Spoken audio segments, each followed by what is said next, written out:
Welcome to my channel. Like and subscribe. പുരസ്കാരങ്ങൾ. നമുക്ക് ഇന്ന് വള്ളത്തോൾ പുരസ്കാരവും എഴുത്തച്ഛൻ പുരസ്കാരവും പഠിക്കാം. വള്ളത്തോൾ പുരസ്കാരം മലയാള ഭാഷയിലെ സമഗ്ര സംഭാവനകൾക്കായി നൽകുന്ന പുരസ്കാരം. വള്ളത്തോൾ പുരസ്കാരം. വള്ളത്തോൾ പുരസ്കാരം നൽകിത്തുടങ്ങിയ വർഷം ഏത്? 1991. വള്ളത്തോൾ പുരസ്കാരത്തിന്റെ സമ്മാനത്തുക 1,11,111 രൂപ.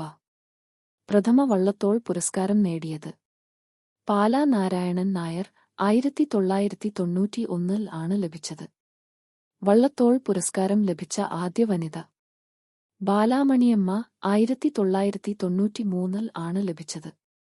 വള്ളത്തോൾ പുരസ്കാരം 2017 ലഭിച്ചത് പ്രഭാവർമ്മയ്ക്കാണ്. വള്ളത്തോൾ പുരസ്കാരം 2018 എം മുകുന്ദന് ലഭിച്ചു. വള്ളത്തോൾ പുരസ്കാരം 2019 നേടിയത് പോൾ സക്കറിയാണ്. അവസാനമായി വള്ളത്തോൾ പുരസ്കാരം നൽകിയത് 2019 ആണ്. എഴുത്തച്ഛൻ പുരസ്കാരം. കേരള സംസ്ഥാന സർക്കാർ നൽകുന്ന പരമോന്നത സാഹിത്യ പുരസ്കാരം ഏതാണ്? എഴുത്തച്ഛൻ പുരസ്കാരം. എഴുത്തച്ഛൻ പുരസ്കാരം ഏർപ്പെടുത്തിയ വർഷം ഏത്? 1993. എഴുത്തച്ഛൻ പുരസ്കാരത്തിന്റെ സമ്മാനത്തുക എത്ര? 5 ലക്ഷം രൂപ.